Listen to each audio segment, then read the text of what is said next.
गरीब के भीतर आत्मविश्वास जगाओ, गरीब अपने पांव पे खड़ा हो जाए। और अमीर के दिल में करुणा जताओ। गरीब हमेशा शोषित नहीं है और अमीर हमेशा शोषक नहीं है। व्यक्ति अपनी योग्यता के अनुसार, अपना मेहनत के अनुसार आगे बढ़ना चाहिए। रिजर्वेशन सब खत्म हो जाना चाहिए। सच्चाई के मार्ग में चल के कोई अमीर बने, उसमें संतोष करना चाहिए। तेरा मानना है गुरुजी कि हमारे समाज में कोई जातिवाद वगैरह नहीं है। हमारा समाज सिर्फ दो लिटर बटा है, अमीर और एक गरीब। किसी भी जाति का हो, पर अगर वो अमीर है तो सब उसे सलाम करते हैं, और वो ब्राह्मण हो, कोई ऊंची जाति का हो, पर अगर वो गरीब है तो मुझे नहीं लगता हमारी सोसाइटी उसे वो रिस्पेक्ट देती है। सही बात है। इसका एक सोल्यूशन बताएं कि मतलब ये कैसे हटेगा। हाँ, समाज पैसे वाले हैं उनको कदर मिलता है, कहीं जो पैसे नहीं है उनको नहीं कदर मिलता है। जिसके हाथ लाठी उसी का भैंस वाली बात होती है। कुछ बड़े बड़े देश का भी यही हालत है। हमारा देश इतना बड़ा देश है, अंतर्राष्ट्रीय समुदाय में मानते नहीं है। क्यों? गरीब है। हाँ, तो इसलिए ये तारतम्य है। इसको दूर करने के लिए दो काम करना पड़ेगा। एक तो गरीब के भीतर आत्मविश्वास जगाओ, गरीब अपने पांव पे खड़ा हो जाए। और अमीर के दिल में करुणा जताओ तो दूसरों के काम करें। अच्छा, हम ये नहीं कर सकते हैं सबको एक समान बना दो, कोई गरीब ना रहे कोई अमीर ना रहे। वो कम्युनिस्ट देशों ने इस पर बहुत प्रयत्न किया। 40 साल करने के बाद ये नतीजा आया कि सबके सब जो अमीर थे वो भी गरीब हो गए, गरीब थे वो तो गरीब रहे। इनका पूरा एक्सपेरिमेंट फेल हो गया। और चाइना ने भी इसको बहुत कोशिश करी। एक छोटा सा आइलैंड है ताइवान।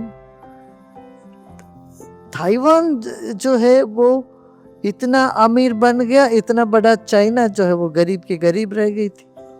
बट जब चाइना ने अपनी पूरी पॉलिसी बदली, व्यापार को, कुशलता को वहाँ उन्होंने मान्यता देना शुरू करी, तब लोग अपने बल से खड़े होके अब चाइना बहुत आगे बढ़ गया। तो गरीब हमेशा शोषित नहीं है और अमीर हमेशा शोषक नहीं है।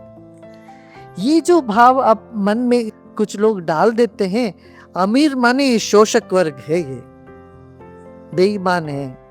भाई, अमीर सब बेईमान होने की दरकार नहीं है, ये गलत है।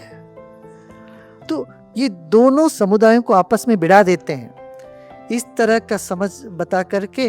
अच्छा देखो, ये अमीर है, इसके पास गाड़ी है तो बस में जा रहा है, तो ये तो तुम्हारा शोषण कर रहा है। और ये अच्छे स्कूल में पढ़ रहा है या ये मेडिकल कॉलेज पढ़ रहे हैं, ये अमीर है और तुम नहीं पढ़ पाते हो, इसीलिए तुमको शोषण कर लिया इन लोगों ने। ये जो मानसिकता है ये खतरनाक है। व्यक्ति अपनी योग्यता के अनुसार, अपना मेहनत के अनुसार आगे बढ़ना चाहिए, बढ़ता है। ऐसा बढ़कर कोई सच्चाई के मार्ग में चल के कोई अमीर बने, उसमें संतोष करना चाहिए। क्यों? वो अमीर और लोगों को भी अमीर बना सकता है, और लोगों को नौकरी दे सकता है। आज केरला में एक भी अच्छे उद्योगपति नहीं है, उद्योग नहीं है। उसका कारण क्या है? कि यही ख्याल सब में फैलाया गया, कोई फैक्ट्री मालिक हो तो शोषक है, कोई बिजनेसमैन हो वो शोषण करने वाला है।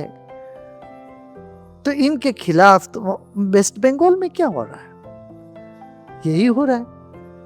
इनके खिलाफ खड़े हो जाओ, इनके खिलाफ ऐसे ऐसे कानून बना दो ताकि उनको घुटन हो जाए, कोई अपना धंधा चला ही नहीं पाए।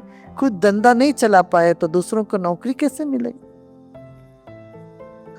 तो ये जो धारणा है, अमीर माने शोषक, गरीब माने शोषित, ये गलत है। कई बार लोग अपने बुरे आदत से गरीब बनते हैं, अपने आलसीपन की वजह से लोग गरीब बने हुए हैं। एक ही स्कूल में 10 बच्चे पढ़ते हैं, कुछ बच्चे आगे निकल जाते हैं, कुछ बच्चे स्कूल से ड्रॉप आउट होते हैं, सड़क पे घूमते रहते हैं। क्यों? ये किसी की किया हुआ है क्या? एक व्हाइट कॉलर आदमी इस शहर में जितना पैसा कमाता है, एक मजदूर भी उतना ही करीब उतना ही कमाता है। एक क्लर्क को जो तनख्वाह मिलती है, एक गरीब लेबर को भी मिलती है उतनी। सब जगह नहीं है, कई जगह मिलता है, मगर वो तो आगे बढ़ जाता है, इनका वहीं के वहीं और नीचे धंसता जा रहा है। क्यों?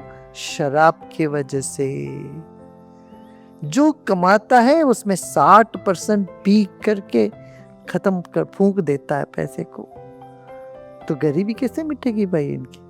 ये स्वयंकृत अपराध है, अपने आप से किया हुआ भूल है। हमारे देश में ये सबसे बड़ी समस्या है, शराब है। शराब की बिक्री 3 गुना 4 गुना बढ़ता जा रहा है रोज रोज।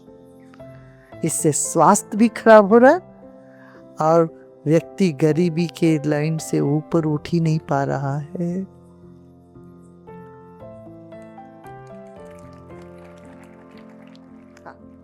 जय गुरुदेव। हाँ?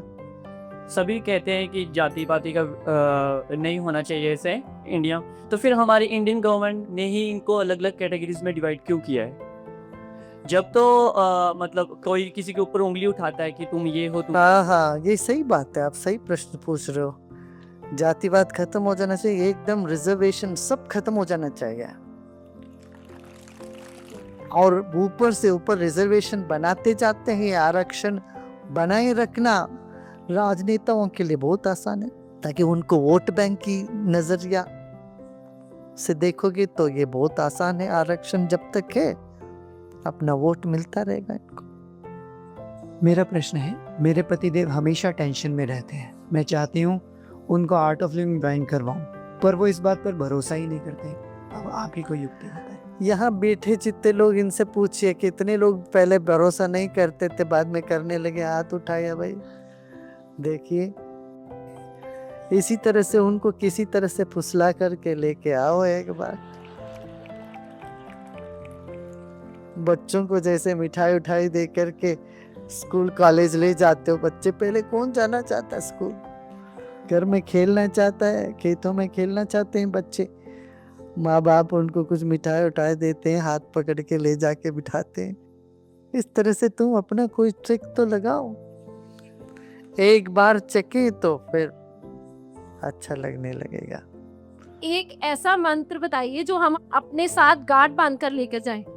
अच्छा, तुम्हारी समस्याएं यहाँ छोड़ के जाओ, मुस्कुराते जाओ और सबको सेवा करते जाओ। Smile and serve.